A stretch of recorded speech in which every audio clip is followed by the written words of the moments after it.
হাত তুলে বলবেন, খুব বিনয়ের সাথে কান্নাকাটি করে চাপ দিবেন, বন্ধ হবে ইনশাআল্লাহ, হবেই। রাতে সালাত আদায় করলে 3টে। আমর ইবনে আব্বাস রাদিয়াল্লাহু তাআলা আনহু বলেন, রাসূল সাল্লাল্লাহু আলাইহি সাল্লাম বলেছেন, আকরাবু মা ইয়াকুনু রাব্বু ইলাল আবদে ফিল লাইলিল আখির। রাত যখন 3 ভাগের 2 ভাগ পার হয়ে যায়, তখন আল্লাহ সবচেয়ে মানুষের নিকটে হয়ে যায়। রাতের 3 ভাগের 2 ভাগ পার হয়ে গেলে আল্লাহ মানুষের নিকটে হয়ে যান। এই শোনো আমর ইবনে আবাসা, তুমি যদি হতে চাও এই সময়ে যারা আল্লাহকে ডাকে তাদের অন্তর্ভুক্ত হও, হও না হও, তুমি চেষ্টা করো, তুমিও হয়ে যাও, পারলে হও। এই কথা রাসূল সাল্লাল্লাহু আলাইহি ওয়াসাল্লাম বলেন। আবু হুরায়রা রাদিয়াল্লাহু তাআলা আনহু বলেন, রাসূল সাল্লাল্লাহু আলাইহি সাল্লাম বলেছেন, এনজিলু রাব্বুনা তাআলা ইলা সামাই দুনিয়া হিনা ইয়াবকা সুলুসুল লাইলিল আখিরা। রাতের 3 ভাগের যখন 2 ভাগ পার হয়ে যায়, তখন আল্লাহ সপ্তম আকাশ থেকে প্রথম আকাশে নেমে আসেন। এই কথাটার খুব মূল্যায়ন করতে হবে। এই চালাই, আপসে কথা বলছো কেন? শরম বোধ হয় না? হাঁটাহাঁটি করো কেন? একটু লজ্জা বোধ হয় না কেন? শরম বোধ হয় না কেন? আমি তো কথা শেষ করবই ইনশাআল্লাহ। তা আপনার এত ব্যস্ততা বাড়লো কেন? আপনি একটু ধৈর্যের পরিচয় দিবেন। রাতের 3 ভাগের 2 ভাগ পার হলে আল্লাহ সপ্তম আকাশ থেকে প্রথম আকাশে নেমে আসেন। নেমে এসে বলেন, মায়াসুলনি ফাউতিয়াহু, কে কি চায়, যে যা চায় আমি তাকে তাই দিলাম। মায়াদুনি ফাস্তাজিবালাহু, কে আমাকে ডাকে বিপদে পড়ে আমি তার ডাকে সাড়া দিলাম। কি বলতে চাও? এলে বিপদে পড়েছি, ঠিক আছে, ঠিক করে দিলাম। কে ডাকে? 3 মাইয়াস্তাগফিরনি ফাগফিরাল্লাহু, কে আমার কাছে ক্ষমা ভিক্ষা চায়, যে চাই তাকে আমি ক্ষমা করে দেব, যে চাই তাকে আমি ক্ষমা করে দেব। অন্য জায়গাতে বলছেন আল্লাহ তাআলা হাদিসে কুদসি, ইবনা আদম মা দাওয়াতানি রাজাওতানি, আদমের ছেলে মেয়ে শোনো, তুমি যেভাবে ডাকো আমি সেভাবে থাকি, তুমি যেভাবে আশা পোষণ করো সেভাবে আমি পূর্ণ করে থাকি। আদমের ছেলে মেয়ে শোনো, তুমি যেভাবে ডাকো আমি সেভাবে থাকি, তুমি যেভাবে আশা পোষণ করো সেভাবে আমি পূর্ণ করে থাকি। ওলা উবালি, আমি পরোয়া করি না তুমি কত বড় পাপী, তোমার ক্ষমা চাইলে আমি ক্ষমা করে দিই, আমি পরোয়া করি না তুমি কত বড় পাপী, তুমি যেভাবে ডাকো আমি সেভাবে থাকি, তুমি যেভাবে আশা পোষণ করো সেভাবে আমি পূর্ণ করে থাকি। লাউ বালাগাত জনবকানা সেমায়, আদমের ছেলে মেয়ে শোনো, তোমার পাপ যদি বেশি হতে হতে হতে আকাশে লেগে যায়, পাপ আর পাপ, আকাশ জমিন পরিপূর্ণ পাপ, জীবনটা শুধু পাপে ভরা। 15-16 বছর থেকে পাপ শুরু হয়েছে, এখন 40 বছর বয়স, শুধু পাপ, জেনা দিয়ে ভরা জীবন, অশ্লীলতা দিয়ে ভরা জীবন, মানুষের বিরুদ্ধে চলা দিয়ে, বদনাম গীবত দিয়ে ভরা জীবন। তোমার পাপ বেশি হতে হতে যদি আকাশ পরিপূর্ণ হয়ে যায়, আমাকে বলো, আমি তোমার পাপ ক্ষমা করে দেব। যেভাবে তুমি ডাকো আমি সেভাবে থাকি, তুমি যেভাবে আশা পোষণ করো সেভাবে আমি পূর্ণ করে থাকি, তুমি যেভাবে ডাকো আমি সেভাবে থাকি, তুমি যেভাবে আশা পোষণ করো সেভাবে আমি পূর্ণ করে থাকি। বিচারের মাঠে সব মানুষের সামনে আল্লাহ আসবেন, সব মানুষের সামনে, পুরুষ নারী সব মানুষের সামনে এসে আল্লাহ বলবেন, আদমের ছেলে মেয়ে শোনো, আজ তুমি যে পরিমাণ পাপ নিয়ে এসেছো আমি সেই পরিমাণ ক্ষমা নিয়ে এসেছি। তোমার যে পরিমাণ পাপ আমার সেই পরিমাণ ক্ষমা, তোমার যে পরিমাণ পাপ আমার সেই পরিমাণ ক্ষমা, তোমার যে পরিমাণ পাপ আমার সেই পরিমাণ ক্ষমা, যদি শিরক না হয়ে থাকে। তো বাংলাদেশের ছেলে মেয়ে তো আল্লাহর রাস্তায় শিরক করছে, স্কুলে গিয়ে তো সুন্দর করে বলছো ওমা তোমার আকাশ, ওমা তোমার বাতাস।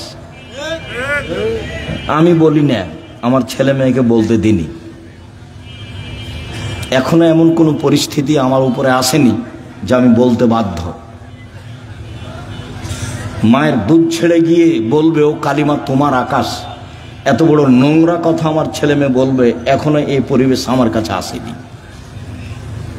যার কাছে বিদ্যা নাই, যার কাছে বুদ্ধি নাই, তার ছেলে মেয়ে করুক। আপনি কেমন বুদ্ধিমান মানুষ তা আমার কাছে ধরা পড়েনি। আপনার কাছে কি বিদ্যা আছে এটা আমার কাছে ধরা পড়েনি। সবচেয়ে বদের গোড়া হলো আপনার ওই ঠাকুর। ঠাকুর হলো ঢাকা বিশ্ববিদ্যালয়ের শত্রু, ঠাকুর মুসলমানের শত্রু। যেদিন ভারত, বাংলাদেশ, পাকিস্তানের মুসলমান ইংরেজদের হাতে নির্যাতিত, সেদিন ঠাকুর ক্ষমতা দেখাই মান সম্মানে বসবাস করে লন্ডনে। সেই ঠাকুরের গান আমার ছেলে মেয়ে পড়ে, পাগল হয়ে গেছি।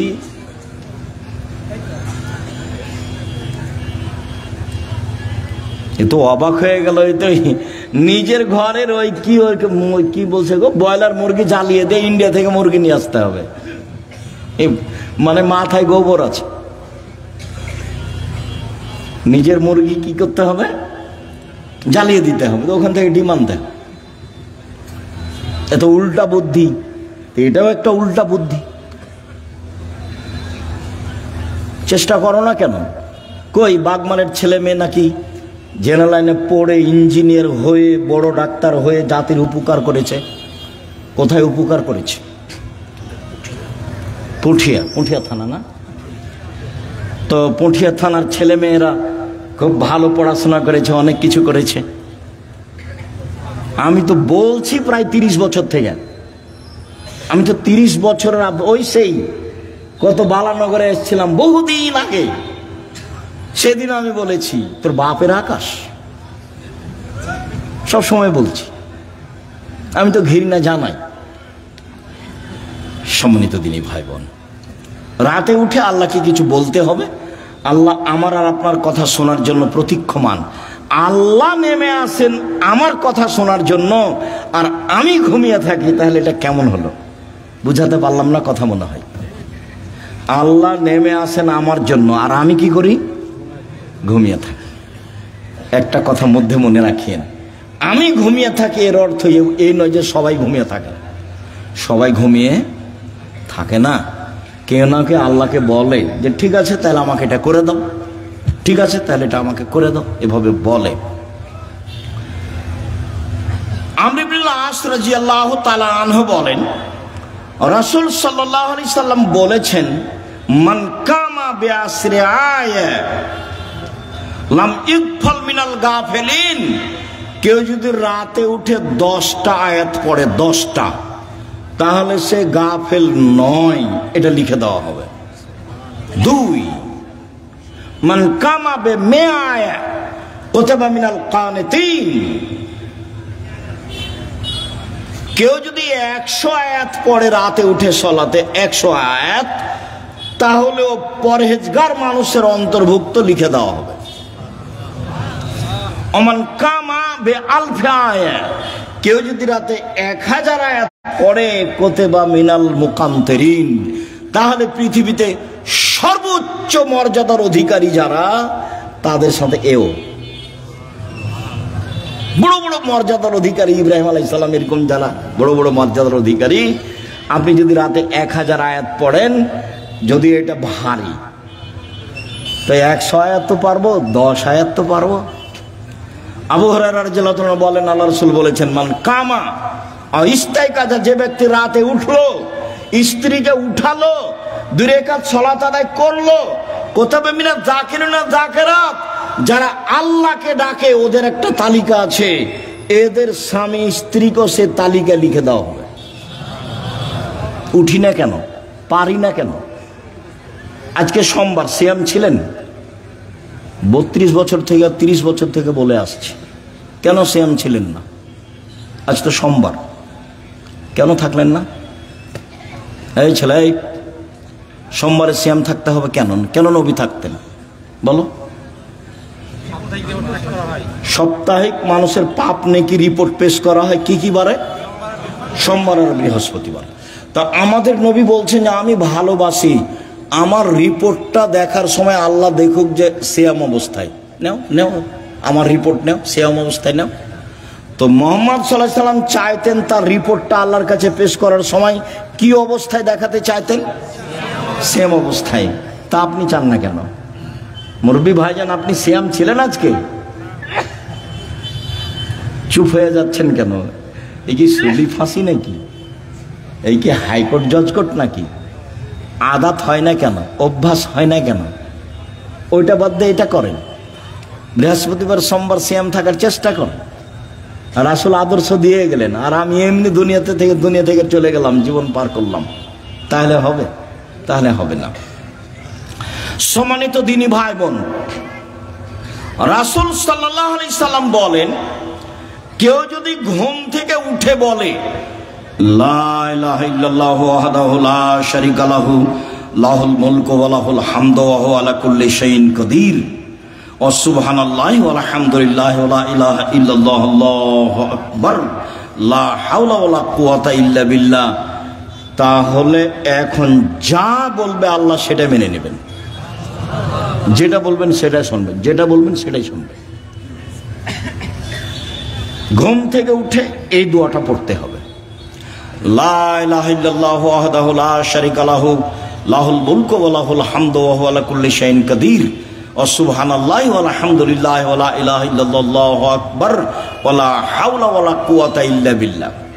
অবশ্য জাবের রাদিয়াল্লাহু তাআলা আনহু বলেন, আল্লাহর নবী বলেছেন, মা মিন মুসলিমিন ইয়াবিতু আলা যিকরিল্লাহি তাহিরান, কেউ যদি ওযু করে ঘুমায়, দোয়া পড়ে ঘুমায়, ওযু করে ঘুমায়, দোয়া পড়ে ঘুমায়, এখন ঘুম থেকে উঠে আল্লাহর কাছে যা চাইবে সেটা দিয়ে দিবেন।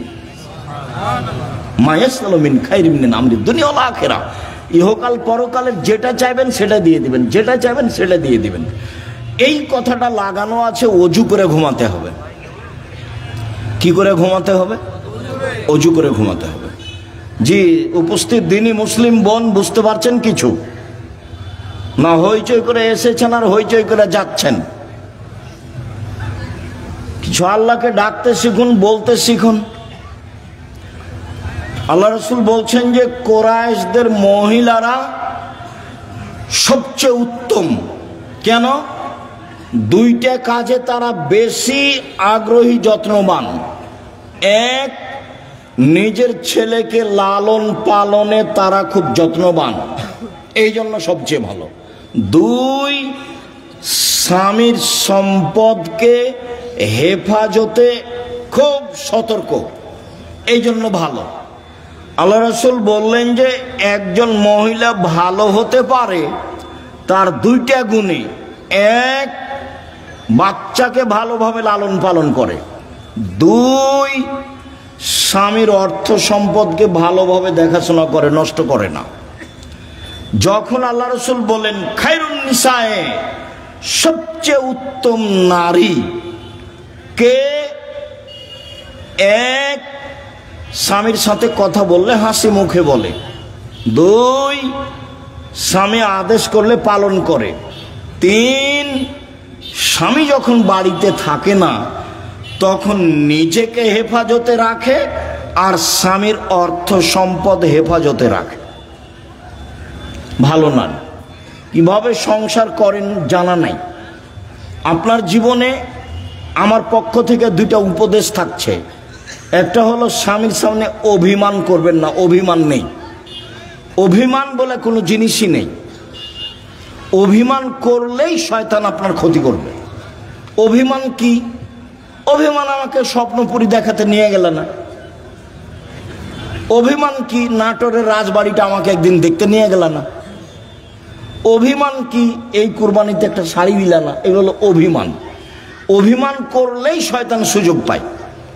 আর যদি আপনি বলতে শিখেন যেভাবে আপনি রাখবেন আমি সেভাবেই খুশি, মোটা কাপড়ে আপনি খুশি তো আমি খুশি, চিকন কাপড়ে আপনি খুশি তো আমি খুশি, আমার পক্ষ থেকে প্রতিবাদ নেই, অভিমানও নেই, তো শয়তান কি করবে তাহলে? তো শয়তান মুখ বন্ধ করে সরে যাবে। আর যদি খালি অভিমান করেন আর যদি পূর্ণ না করে থাকে, তাহলে সারা রাত শয়তান আপনাকে বলবে হলো হলো, 3 মাস আগে একটা কথা বলেছিলি সেটাও মানেনি, গত রমজানে একটা শাড়ি চেয়েছিলি সেটাও মানেনি, হলো। তোর কোনো কথাই মানবে না। তখন ঘুম থেকে উঠেও বলে যে তোর সংসারই করবো না, যা তুই আমাকে বাদ দে, তুই সংসারই করবো না, এখনই ছেড়ে দে, এখনই ছেড়ে দে, আমি তোর সংসার করব না। তখন এ নিরুপায় হয়ে বলে যে যা তাহলে করবি না তো কি করবো, আর 1 তালাক 2 তালাক 3 তালাক যা। যেমন 3 তালাক বলা হয়েছে তখন আর শয়তান নেই, চলে গেছে। এখন দুইজনই ফ্রি। ইন্না লিল্লাহি ওয়া ইন্না ইলাইহি রাজিউন। এইবার ছেলে মেয়ে 3টে, যে খুব ঝামেলা। কয়দিন পরে দেখবেন স্বামী কাঠগড়ায় একদিকে আর স্ত্রী কাঠগড়ায় একদিকে। কয়দিন আগে একসাথেই ছিল। অভিমান করবেন না জীবনে। আপনি আমার দিনই বোন, আপনাকে আমি খাটো করতে আসিনি।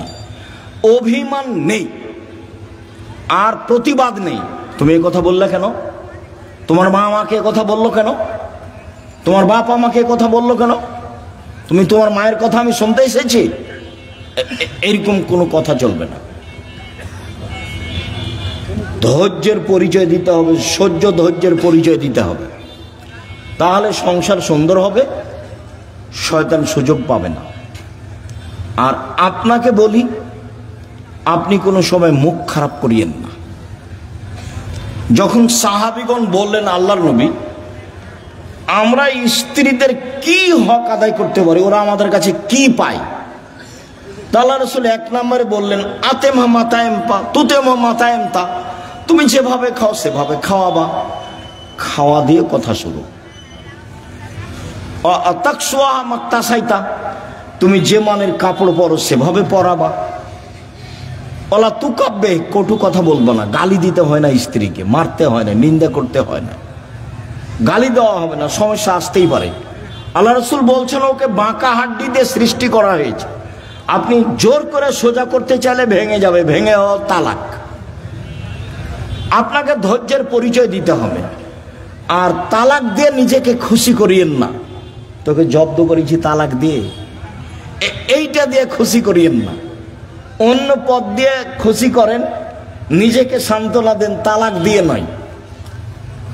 মানে বেগুনের গাছে আছে 2-3টা বেগুন আছে, 2টা নিয়ে গেলেন, এখনো গাছটা আছে, আর মোলায়ের গাছটা তো গোটাটাই শেষ, তালাক দিলে সবই শেষ। তো যারা বলেছে 1 বৈঠকে 3 তালাক, তো রাগে তো বলেছে তোকে 1 তালাক, তোকে 100 তালাক দিলাম যা। তো তারা তো আরো বেকায় দেয়। আব্দুর রাজ্জাক সাহেব নাহি বলেছেন যে 1 বৈঠকে 3 তালাক, 1000 তালাক দিলে 1 তালাক, তবুও তো তালাক হয়েছে। স্ত্রীকে তালাক দিয়ে নিজেকে খুশি করিয়েন না, ভুল হিসাব। ধৈর্যের পরিচয় দেন, সংসার ভালো হবে। আর আপনি আমার দিনই বোন, একটু কিছু হলে বলবেন না তোর সংসার করবো না, তুই তালাক দিয়ে দে, তোর সংসার করবো না, তুই তালাক দিয়ে দে, তোর সংসারে থাকবো না, তুই আমাকে রেখেছিস কেন, এত কথা কেন আপনার? ধৈর্যের পরিচয় দেন। যখন শুধু খালি আমার কাছে যত ফতোয়া আছে তার শতকরা 70 থেকে 75% ফতোয়া আছে তালাকের।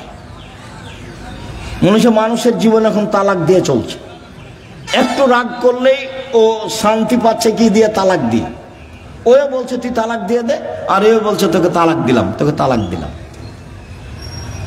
তালাক তো দেওয়া আল্লাহর বিধান, তারপর বলছে ক্ষমা চেয়েছি। ওকে হুজুর নাকি বলেছে যে তালাক দিয়ে ক্ষমা চেয়েছে, তার মানে হুজুরকে ক্ষমা চাইতে হবে আল্লাহর কাছে। তালাক দিয়েছে সেটা তো আর পাপ নয়, সেখানে ক্ষমা চাইতে হবে কেন? বলে আমাদেরকে তওবা পড়িয়ে মিল করে দিয়েছে, বলে হুজুরকে তওবা করতে হবে। এখন হুজুরকে তওবা করতে হবে যে তালাকের তওবা পড়ে সংসার শেষ পর্যন্ত যদি নাই চলে, তাহলে এই পথে ফিরে আসতে হবে। সম্মানিত দিনী ভাই বোন, বলছিলাম 1 মানগত খাবার দিবেন, 2 মানগত কাপড় দিবেন, 3 গালি দিবেন না, নিন্দা করবেন না, 4 কটু কথা বলবেন না, মারবেন না, 5 নিজের বাড়ি ছাড়া কোথাও থাকতে দিবেন না। আপনার বাড়িতে থাকবে, আপনার স্ত্রীটা যে আপনার মাথায় থাকে যেন, হাট বাজারে তাকে যেতে হবে না। আর আপনি মহিলা মানুষ হাটে যান কেন, বাজারে যান কেন? আপনার স্বামী মরেছে, দেবর মরেছে, ভাসুর নেই, দেবর নেই, শ্বশুর নেই, বাপ নেই। যেদিনই কোনো শিক্ষক আমাকে বলে আব্দুর রাজ্জাক সাহেব 2 দিন ছুটি নিতে হবে, কেন? আমার ছেলের আঁকিকা। তখন আমি বলছি আপনার বাপ আছে? বলে হ্যাঁ আছে। শ্বশুর আছে? হ্যাঁ আছে। তো কি ব্যাপার, বাপের সাথে কথা হয় না নাকি? বলে হ্যাঁ হয়।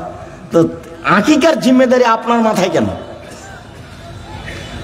আপনার বাপের সাথে সম্পর্ক কেমন? আপনি টাকা দিয়ে বলেন আব্বা এটা খাসি কিনে নিয়ে আসেন, 2টা খাসি কিনে নিয়ে এসেন, আঁকিকা দেন, আপনার বাপও খুশি হবে। হ্যাঁ বেশ, আমার আর ছেলে আমাকে বলেছে ছেলের কাজ করতে বাপকে খুব ভালো লাগবে, তে মাতাব্বরি করতে যাচ্ছে। বাপ মা তো আছে, শ্বশুর শাশুড়ি তো আছে, দেবর ভাসুর তো আছে, গোটা বংশ আছে, বোনের ছেলে আছে, ভাইয়ের ছেলে আছে, দেবর আছে, ভাসুর আছে, শ্বশুর আছে, বাপ আছে। তো আপনি কেন বাজারে গেলেন? কেন যাবেন? কেন যাবেন আপনি? আপনার পা বড় হলো কেন? কে বলেছে আপনি পরহেজগার? আপনার গায়ে তো ফ্যাশন বোরকা দেখা যায়। আপনি হাটে বাজারে ঘুরে বেড়ান, স্বামীর সাথে মুখামুখি কথা বলেন, এরর সাথে কথা বলেন, আপনি পরহেজগার? কে বললো আপনি পরহেজগার? বলে হিসাব দেখবেন। তাকওয়া 1 মিনিট, এই ছেলে খেয়াল করে এদিকে, তাকওয়া পরহেজগারিতে দেখাচ্ছে। যা জিবরাইল ইলান নবী সাল্লাল্লাহু আলাইহি সাল্লাম, জিবরাইল নবীর কাছে আসলেন। নবীর কাছে এসে বলছেন হাজিহি খাদিজা, এই যে খাদিজা, এই যে খাদিজা আতাত, এই যে আসছে, এই যে খাদিজা আসছে, মাহা এনাউন, তার সাথে আছে একটা পাত্র, ফিহে এদামুন তম, তাতে আছে তরকারি, তাতে আছে খাদ্য, তাতে আছে তরকারি, তাতে আছে খাদ্য। ও আপনার কাছে এটা নিয়ে আসছে। শোনেন, মুহাম্মদ সাল্লাল্লাহু আলাইহি ওয়াসাল্লাম জিবরাইল বলছেন। কে বলছেন বলেন তো? জিবরাইল বলছেন। কাকে বলছেন? আমাদের নবী মুহাম্মদ সাল্লাল্লাহু আলাইহি ওয়াসাল্লাম বলছেন ফাকরা আলাইহা সালামা মিন রাব্বিহা ওয়া মিন্নি, ওকে বলে দেন খাদিজা আল্লাহ তোমাকে সালাম দিয়েছে। খাদিজা জিবরাইল তোমাকে সালাম দিয়েছে।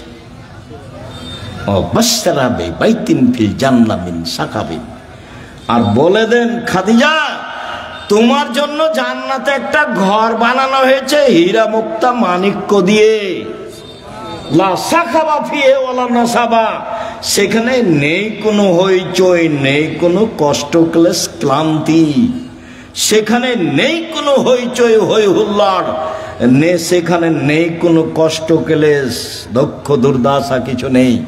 বলে দেন 3টা কথা। 1, খাদিজা আল্লাহ তোমাকে সালাম দিয়েছে। 2, খাদিজা জিবরাইল তোমাকে সালাম দিয়েছে। 3, খাদিজা তোমার জন্য একটা জান্নাতে ঘর বানানো হয়েছে, জিবরাইল বললেন আমাকে। দেখলেন খাদিজা একজন মহিলা মানুষ, কি করেছেন, কি করেন এমন? খাদিজা কি করেন এমন? আব্দুর রাজ্জাক সাহেব সেই তো আমরা তো বুঝতে পারছি না কি করেন এমন। তাহলে দেখি আরো 2টা কথা বলি আপনার সাথে, দেখি কিছু ধরা পড়ে নাকি। ইব্রাহিম আলাইহিস সালাম তার স্ত্রী সারাকে নিয়ে এক এলাকা পার হচ্ছিলেন। ইব্রাহিম সালামের স্ত্রী পৃথিবীর ইতিহাসে সবচেয়ে সুন্দরী মহিলা সারা, এ কথা মুহাম্মদ সাল্লাল্লাহু আলাইহি সাল্লাম বলেন। তো ইব্রাহিমকে বলা হলো যে আপনার স্ত্রীকে স্বৈরাচার সরকার ডেকে পাঠিয়েছে। তো ইব্রাহিম আলাইহিস সালাম চেষ্টা করলেন কিন্তু রক্ষা হলো না। পৃথিবীর 2য় মহামানব ইব্রাহিম আলাইহিস সালাম শেষ পর্যন্ত বললেন যাও, স্বৈরাচারী সরকার তোমাকে ডেকে পাঠিয়েছে, যাও। তো ভিতরে ঢুকতেই ওই স্বৈরাচারী সরকার দাঁড়িয়েছে, হাত বাড়িয়েছে, গায়ে হাত লাগাবে সেই জন্য। তখন সারা বলছেন এই থামো, আগে অজু হবে, 1, 2 রাকাত সালাত হবে, তারপরে কোনো কথা। অজু করে 2 রাকাত সালাত আদায় করে বলছে আল্লাহুম্মা, হে আল্লাহ, ইন কুনতু আমানতু বিকা ওয়া বিরাসূলিকা, আমি সারা যদি তোমাকে মেনে নিয়ে থাকি যে তুমি আল্লাহ, আমি সারা যদি তোমার নবী ইব্রাহিমকে নবী বলে মেনে নিয়ে থাকি, যে ইব্রাহিম নবী আমি মেনে নিলাম। 3, আমার জিন্দেগিতে যদি আমি আমার লজ্জা স্থানকে আমার স্বামী ছাড়া কাউকে ব্যবহার করতে না দিয়ে থাকি, এই কথা 3টা যদি আমার সত্য হয়ে থাকে, নির্জনে এই স্বৈরাচারী শাসক যেন আমার গায়ে হাত লাগাতে না পারে। কথা শেষই হয়নি, উল্টে পড়ে গেছে। ও দেখলেন না ইমানের দাবি কেমন? পারবেন? হাটে বাজারে হ্যাঁ করে হাঁটছেন না, ঘুরে বেড়াচ্ছেন, কি দিয়ে হবে? বাড়িতে যাবেন, টিভি চলছে, স্বামী তো কেমন আপনি ভালো জানেন। আপনার স্বামীকে আমি খাটো করে কষ্ট আপনাকে দিতে চাই না, তবে আপনার স্বামী কাপুরুষ আমার কাছে ধরা পড়ে, এটা ঠিক।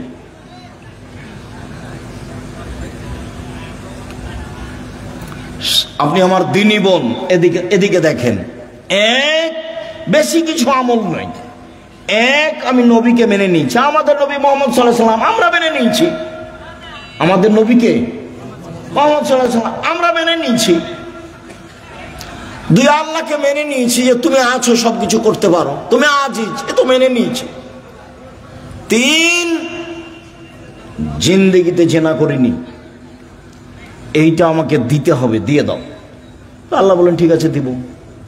ও মানুষ, আমি মানুষ নাই, ও পারে আমি পারি না, তাকে দেয় আল্লাহ, আমাকে কেন দেয় না? দিবেই তো, দিতে হবে। আমি যেটা চাচ্ছি সেটা আল্লাহকে কি করতে হবে? দিতেই হবে। দেরি হলেও দিতে হবে, দিতেই হবে। আমি মানুষ, আমি অধিকার রাখি। আমি পাপী হলে কি হবে? আমি তো বলছি আমি গুনাহগার, তুমি আমাকে ক্ষমা করো, এটা আমাকে দিয়ে দাও। আমি তো বলছি, আমি তো মানুষের কাছে চাইনি, ধর্ণা ধরে বলিনি যে এই করেন সেই করে দেন, তুই আপনি কত ভালো মানুষ, আপনি অমুককে দিয়েছেন, এ তো আমি কাউকে বলতে চাইনি, আপনাকে বলছি, তোমাকে বলছি, করে দাও। এদিকে দেখেন, হাজেরা বলছেন যে ইব্রাহিম আলাইহিস সালাম আমাকে কাবা ঘরের পাশে রেখে চলে যাচ্ছে, তা আমি পিছে পিছে হাঁটছি আর বলছি, আইনা তাজহাবা ইব্রাহিম, ইব্রাহিম আপনি কোথায় যাচ্ছেন? আইনা তাজহাবা ইব্রাহিম, ইব্রাহিম আপনি কোথায় যাচ্ছেন? অর্থাৎ রকুনা বিহাযালদি লাইসা ফি ইনশাআল্লাহ শাই, আপনি আমাকে এমন একটা উপত্যকায় ছেড়ে যাচ্ছেন যেখানে মানুষজন তো নেই, পশু প্রাণী ঘাস পাতাও নেই, কিছুই নেই, আপনি আমাকে কিছু বলবেন না? এরকম নির্জন মরুভূমিতে রেখে যাচ্ছেন, না কথা বলছেন না, যেতেই আছেন। তো স্ত্রীও পিছে পিছে হাঁটছেন। এক পর্যায়ে বলছেন, আল্লাহ আমারাকা, আল্লাহ কি আপনাকে এইভাবে চলে যেতে বলেছেন? আপনি আমাকে কিছু না বলেই যাবেন? আর আপনি আমাকে তো বলবেন যে হাজেরা থাকো, কোনো সমস্যা নেই, 2 বছর 5 বছর পরে আসবো, দেখা হবে, কিছু তো সান্ত্বনামূলক বলবেন, কিছু না বলে চলে যাচ্ছেন। আল্লাহ কি আপনাকে চলে যেতে বলেছেন? তখন ইব্রাহিম আলাইহিস সালাম বলছেন, না, হ্যাঁ চলে যেতে বলেছেন। তখন তিনি বলছেন, ফালাই সাইয়্যিদুল্লাহ তাআলা, ঠিক আছে, আল্লাহ আমাকে ধ্বংস করবেন না। ধ্বংস করবেন না মানে উনি কি খেয়ে থাকবেন? আরে কয়েকশো কিলোমিটারের মধ্যে কোনো মানুষ নেই,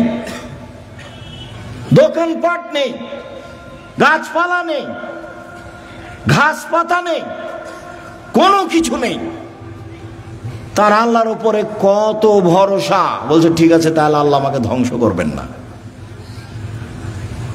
তো ঘুরে এসে বাচ্চা দেখছেন, কি যে অবস্থা ছেলের, ব্যাগে যা পানি ছিল তা তো শেষ হয়েছে। কি যে হয়, সাফা পাহাড়ে উঠলেন, কোথাও পানির পথ নেই, দৌড়িয়ে নেমে মারোয়াতে গেলেন, কোনো পথ নেই। আবার বাচ্চা দেখতে আসলেন, 1 বার 2 বার 3 বার 4 বার 5 বার 6 বার 7 বার। এবার বাচ্চার দিকে আসছেন, ভাবছেন বাচ্চা মনে হয় মারাই যাবে, বুখারীর হাদিসে এভাবে এসেছে। হঠাৎ বলছে, কি চান? কে? আমার পানির প্রয়োজন। ঠিক আছে, পানির প্রয়োজন বলতেই জিবরাইল বাচ্চার পাশে, জিবরাইল নিজের পা দিয়ে আঘাত করলেন। বাচ্চার পায়ে আঘাত হয়েছে কথা মিথ্যে, বাচ্চার পায়ে জমজম চালু হয়েছে কথা মিথ্যা। জিব্রাইল নিজে পায়ের আঘাত করতে পানি একবারে জোরে ফুটে বের হতে লাগলো। তখন হাজেরা পানিগুলি থামাতে লাগলেন। জম জম মানে থামো, উনি বাঁধ দিয়ে পানিগুলো থামাচ্ছেন। আল্লাহ রসুল বলছেন যদি হাজেরা পানি না থামাতেন তাহলে জমজমের পানি সারা পৃথিবীতে ছড়িয়ে পড়ত। এভাবে রাসূল সাল্লাল্লাহু আলাইহি ওয়াসাল্লাম বলছেন। আপনি মহিলা মানুষ নিরাশা হন কেন? আব্দুর রাজ্জাক সাহেব শোনেন, অনেক কথা ছিল আপনার সাথে, তো আপনার সাথে তো কথা বলতে পারি না। তো একটা কথা, সব সময় আপনার কথার মাঝে একটা কথা ফুটে উঠে যে মহিলারা জান্নাতে যাবেই।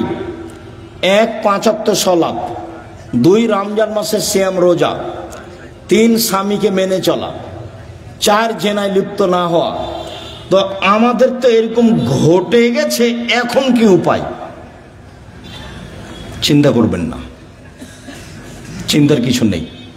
বুখারী মুসলিমের হাদিস থেকে আপনাকে পরামর্শ দিয়ে আলোচনা শেষ করবো ইনশাআল্লাহ। 1, আপনি আজ থেকে বন্ধ করেন, কোনো ছেলে যদি আপনার সাথে কথা বলতে চায় তাহলে আপনি বলবেন ইন্নী আখাফুল্লাহ, আমি আল্লাহকে ভয় করি। তোমরাকে বলছি, মোবাইলে কোনোদিন আর মেয়ের সাথে কথা বলবো না, বলবো যে আল্লাহকে ভয় করি। খালি যদি আল্লাহকে ভয় করি এই কথা বলো তো পরকাল তো টিকবেই। পৃথিবীর কোন বিপদ তোমার সামনে এসে তোমাকে ধ্বংস করতে পারবে না। 1, 2, জেনা বন্ধ, আজ থেকে বন্ধ। তুমি যদি এই সিদ্ধান্ত নিতে পারো জেনা বন্ধ, যে কোনো বিপদ থেকে বেঁচে যাওয়া। প্রমাণ দিতে পারবা? ওই যে বুখারী মুসলিম, ওই যে ঘটনা, 3 জন রাস্তায় হাঁটছিল, বৃষ্টি আসলো, গর্তে ঢুকে গেল, উপর থেকে পাথর এসে মুখটা আটকা পড়ে গেল। একজন বলল যে বাপ মাকে ভালোবাসি, পাথর সরিয়ে দেন। তা আল্লাহ বললেন দিলাম। একজন বলল যে একটা লোককে কাজে নিয়েছিলাম, অর্ধেক দিন কাজ করে চলে গেল, টাকা দিতে চাইলাম, নিল না।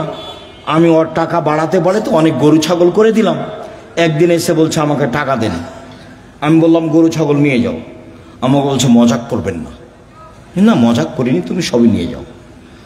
সবই নিয়ে গেছে। তে কাজটা যদি ভালো করে থাকি পাথর সরিয়ে দাও, দিলাম। তার একজন বলছে আমার চাচাতো বোনের সাথে আমি জেনা করতে চেয়েছিলাম, তো আমাকে 200টা স্বর্ণ মুদ্রার কথা বলেছিল। আমার চাচাতো বোন ভেবেছিল আমি গরিব মানুষ, টাকা সংগ্রহ করতে পারবো না স্বর্ণ মুদ্রা। আমি হাড় ভাঙা পরিশ্রম করে লম্বা সময় 200 দিরহাম দেনার জমা করে তাকে দিলাম। আমি জেনায় বসেছি, জেনা করব। তখন আমাকে বলছে দেখ আল্লাহকে ভয় কর, আমাকে অসতী প্রমাণ করিস না। দেখ তুই আল্লাহকে ভয় কর, আমাকে জেনাকারিনী মহিলা হিসাবে গণ্য করিস না, আমাকে অসতী প্রমাণ করিস না। তা আমি অন্যায় করিনি, উঠে গেছি। তো দাও তাহলে পাথর সরিয়ে দাও। তা আল্লাহ বলছেন দিলাম। এ দেখেন, বুঝা গেল না কথা? আর এদিকে আল্লাহ বলছেন অনাহা নাফসা আনিল হাওয়া ফাইনাল জান্নাত হিয়াল মাওয়া। কেউ যদি নিজেকে অশ্লীল কাজ থেকে ঠেকাতে পারে, আমি আল্লাহ তাকে জান্নাতুল মাওয়া দিলাম। আপনি রাতের লম্বা আলোচনা আছে, বক্তব্য রেকর্ডিং আছে, সেখান থেকে নেবেন। আপনাকে নেওয়ার জন্য আন্তরিকভাবে অনুরোধ জানিয়ে কয়েকটি জরুরি কথা, চলাচল বন্ধ করে কথা শুনবেন। আর আমি কোনো সময় আসলে আমার একটা অনুরোধ রক্ষা করবেন, কাজ মাথায় করে নিয়ে আসছেন না। আপনি যখন রাস্তায় হাঁটেন, গল্প করেন, তখন আপনার কাজটাকে আমি ঘৃণা করি, আমাকে ভালো লাগে না। আর আমি আমার কথার উপরে খুব বিশ্বাসী যে আমি কোরআন হাদিসের কথা বলি। আমার জীবনে আমি কোনোদিন রূপক অপ্রয়োজনীয় কথা বলিনি। তো আপনার হেঁটে বেড়াটা, আপনার গল্প করাটা, আপনার চায়ের স্টলে বসে থাকাটা, এটা আমি ঘৃণা করি। কাজে এই সময় আপনি আমাকে কাজ দেখাবেন না। কি করবেন? গিয়ে দোকানে বসে থাকবেন, নাহলে বউয়ের সাথে গিয়ে ঝগড়া লাগাবেন। কি কাজ আছে? আমি তো আপনার এলাকায় থাকি, যে আপনার কাজ আমি খুব ভালোভাবে বুঝি। আর জমি জায়গার চাষ যদি বলেন, তা আমার আব্বা কৃষক মানুষ ছিলেন, আমিও কৃষকতাকে ভালো বুঝি। জমি চাষ করা, কিভাবে ধান উৎপাদন হবে, কিভাবে আমার আব্বাকে আমি দেখেছি। কাজে আপনার কাজকর্ম আমি ভালো জানি। উপার্জনের পথ 4টা। এই ছেলে, উপার্জনের পথ কয়টা? 4টা। 1 দিন মজুরি, সন্ধ্যায় টাকা শেষ হবে। 2 চাকরি, 25 দিনে সাধারণত টাকা শেষ হবে। কয়দিনে? 25 দিনে। বাকি 5 দিন ধার কর্য করে চলবে। 3 জমি চাষ, মাস শেষে বছর শেষে লাভ লস সমান বা লস বেশি। এবার আলু তো খুব লস। থাকলো 4 ব্যবসা। তখন আল্লাহ রাসূল বলছেন, সত্যবাদী বিশ্বস্ত ব্যবসায়ীরা নবীর সাথে থাকবে। তাহাজ্জুদ পড়ে থাকা যায় না। 2টা মেয়ের লালন পালন করলে নবীর সাথে থাকা যাবে। 2টা মেয়ের, 3টা মেয়ের লালন পালন করলে নবীর সাথে থাকা যাবে। একটা সহজ পথ নবীর সাথে থাকার, কি? সত্যবাদী বিশ্বস্ত ব্যবসায়ী। আমি বলিনি এই কথা, এই কথা মুহাম্মদ সাল্লাল্লাহু আলাইহি ওয়াসাল্লাম বলছেন। আত-তাজির আস-সাদিক আল-আমিন এখনো ইয়ামাল কিয়ামা শুহাদা সিদ্দিকুন নবী। সত্যবাদী বিশ্বস্ত ব্যবসায়ীরা বিচারের মাঠে সিদ্দিক, শুহাদা, নবীদের সাথে থাকবেন। এটা আমার মুখের কথা নয়।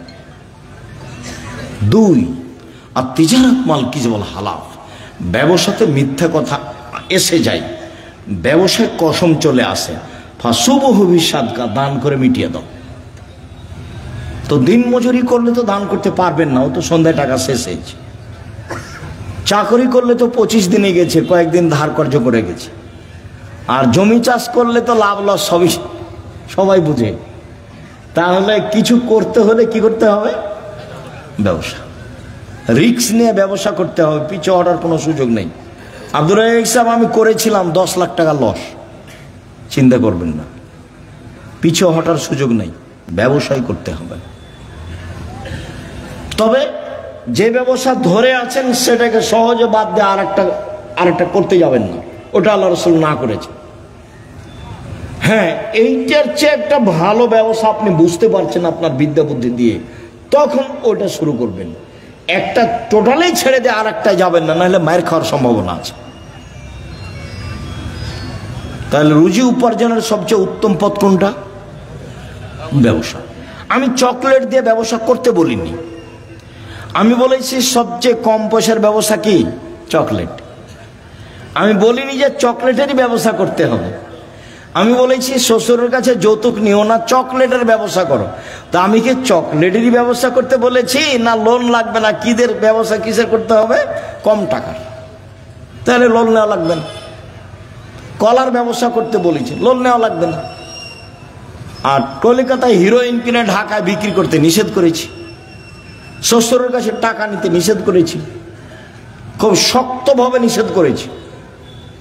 এবং এ কথা বলেছি, ভিক্ষা করে টাকা দিয়ে চাউল কিনে ভাত খেয়ে ইবাদত কবুল হবে, শ্বশুরের কাছে যৌতুক নিয়ে এসে টাকা দিয়ে চাউল কিনে ভাত খেয়ে ইবাদত কবুল হবে না। শ্বশুরের কাছে টাকা নেওয়া জুলুম, ওটার নাম কি?